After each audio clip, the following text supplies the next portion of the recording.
Hello everyone, this is Quinn and me, Okubilio. My report is about welfare and equilibrium. Objectives for this topic are: first, contrast between the concept of welfare and equilibrium. Second is differentiate partial equilibrium and general equilibrium and explain how one leads to the other. Third is state the relation here if general equilibrium and list its uses and its limitations. The concept of welfare and equilibrium. Welfare and equilibrium are different concepts, although they are frequently confused with each other. Welfare defined as a state of well-being of the persons comprising an economic system, while ang equilibrium defined as a state of rest, a position on which there is neither incentive nor opportunity to move. Okay, ang welfare is kung unsa kabel ang life sa mga tao.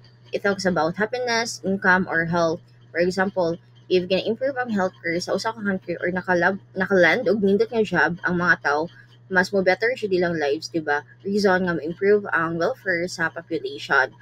Ang equilibrium is kung unsa ka balance or stable ang economy. For example, ang ang quantity sa products nga gusto paligton sa mga tao kay mausad ang quantity nga available. So balance lang siya, no pressure in changing the price or the product. Welfare refers to the well-being of individuals or groups. Based sa book, most economic analysis is concerned with the welfare aspects of economic activity. The major problem is kung unsaon pag-reach ang maximum and better welfare. If usa lang ka tawo, it's easier to understand the concept of welfare because dali ra man siya ma-identify kung unsay makasatisfy niya. But if kung group siya, it's much more complex because it would require comparing everyone's satisfaction. Mas lisod ang paghatag o clear na solution because each has different preferences. Okay, next is Pareto optimality occurs when no one can be made better off without making someone else worse off. For this, Pareto optimality is about reaching a balance where any improvement for one person causes a disadvantage for someone else. It's not about equality, but about finding a point where no one can be better off without making someone else worse off. For example, na ay 6 slices of pizza si Anna and si Ben is na siya 2 slices of pizzas. Both are happy with this arrangement. If si Anna tries to take the other one pizzas of Ben, of course that would make Anna better off, and for Ben it would make him worse off because ikuan man siya one ka pizza niya na naman okay na ra ba ti sila ato nga arrangement, di ba? So kana siya nga example is para to optimal because neither can be better off without making the other worse off. Next is there isn't only one Pareto optimal outcome for a group. Different ways of sharing resources can create Pareto optimal situations. For example, taking money from the rich to support the poor through taxes can lead to a different but still Pareto optimal state. Um, Di ba, ang Pareto optimal means no one can be made better off without someone else being worse off. But there isn't just one way to reach this balance. For example, if we take money from the rich people through taxes and give it to the poor people, this creates a new balance where no one can be helped further without hurting someone else. This is another optimal situation. Next is there is no objective way to measure overall welfare changes. The impact of such redistributions is based on subjective judgments. Okay. Meaning, walay clear na pamaagi on how to measure the welfare of group after distribution. For example, taxing the rich and helping the poor. We may assume nga ang rich wala nalipay nga gitaksan sila, pwede pud mo ana nga ang poor is happy sila because receive sila og help. But kana tanan only based on subjective judgments. Subjective means more like opinion lang nimo, no definitive measurements kung nakauyon ba sila or wala. Equilibrium in economics shows the direction in which economic processes move even if it's never fully achieved. When stable, economies tend to move toward equilibrium, but changes in factors like preferences, resources, or technology can shift it. If equilibrium is unstable, disturbances can push the economy further away from balance instead of bringing it closer. Okay. So, 'di ba, as mentioned earlier, ang equilibrium is about stability or balance. For example, if a business produces 100 products and people demand 100 products, there is equilibrium, there is balance or stability. But if naay changes like demand increase or supply shortage, ang economy will adjust to return to balance. Partial equilibrium, it looks at how one part of the economy, like one business or group of people, changes when something happens, like price change. Okay. Um, Partial equilibrium, it focuses on how one part of the economy reacts to changes without looking at the bigger picture. Um, for consumers, if musaka ang price, sa palito nun, gamay ra ang mamalit. Pero kung maubos ang price, daghan pud ang mamalit. For businesses, if daghang ganahan sa ilang product, mo produce pud sila og daghan. For resource owners, worker or investors, adto jud sila kung asa sila maka-earn. Um, Partial equilibrium has two problems to solve. Um, First is small problems. For example, if workers in factory go on strike, it only affects that factory. Second, big problems. If the government needs more steel, it will affect the steel industry, but we are not looking at how it affects everything else in the company. General equilibrium refers to the interconnectedness of all economic units and industries.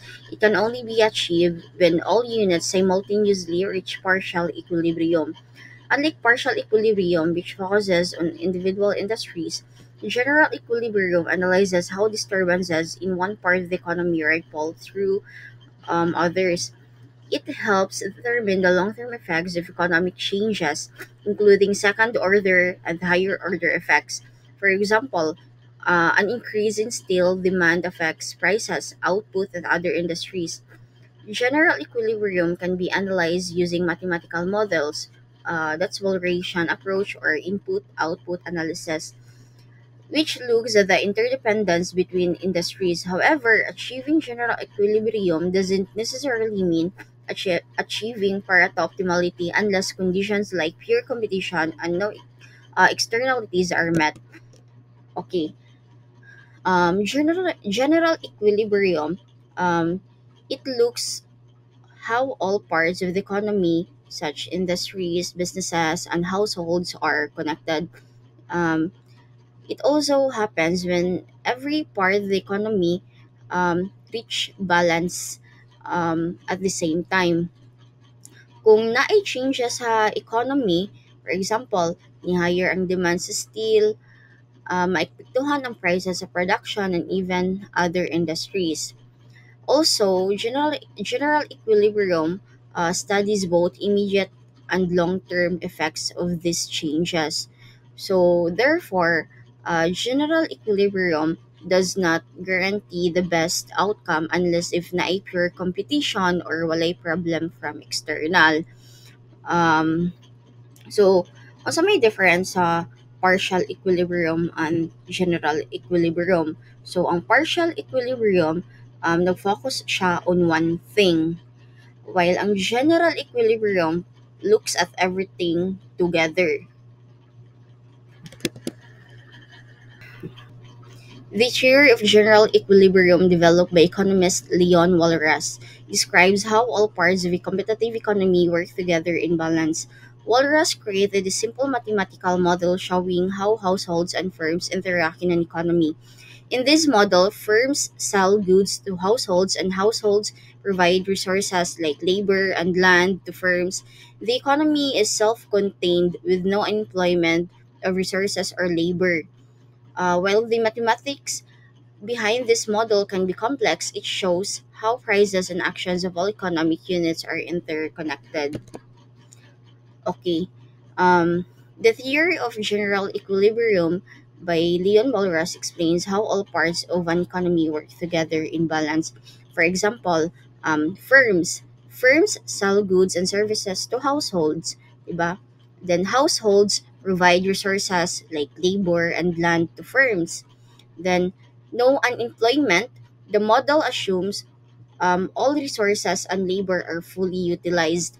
Then interconnection, prices and actions of all parts of the economy are connected and influence each other. This theory shows how the economy functions as a whole with all part working para makabuot ang balance. Limitations of the model. First, it assumes fixed and unchanging taste and production. It means the model assumes nga ang ganahan sa mga tao ug ang way sa pag-produce og products kay di mag-usab. It doesn't account for the fact that people's taste or the methods of production can change, which is not realistic in the real world since both preferences and production methods can evolve. Next is it assumes no leads and lags between production and consumption. Okay. Um,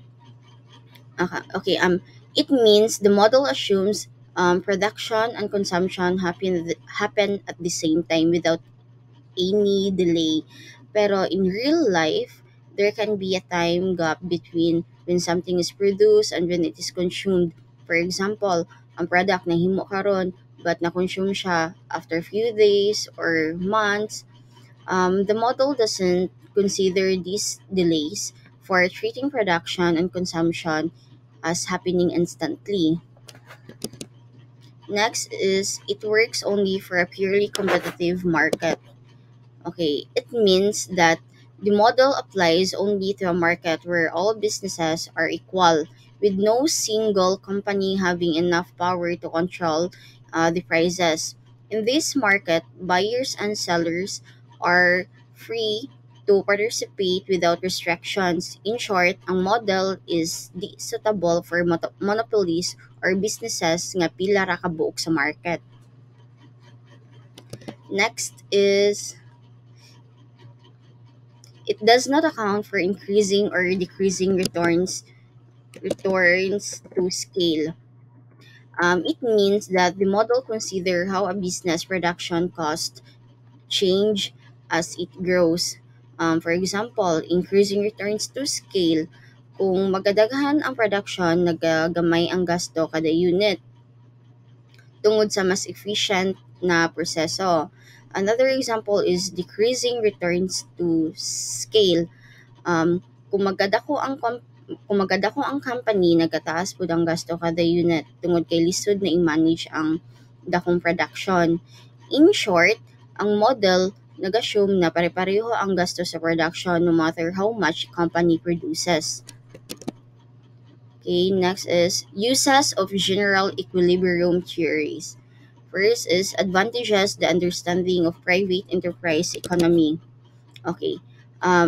This theory helps to better understand kung unsaon pag-interact ang lain-lain nga parts sa economy like businesses and household. Next is furnishes the conceptual foundations for the input-output analysis. Um, Kini siya, it provides the basis for analyzing how industries are interconnected and kung di unsa ang production and consumption of goods affect one another. Okay? My report ends here. Hopefully, nakasabot ra mo. Thank you for listening.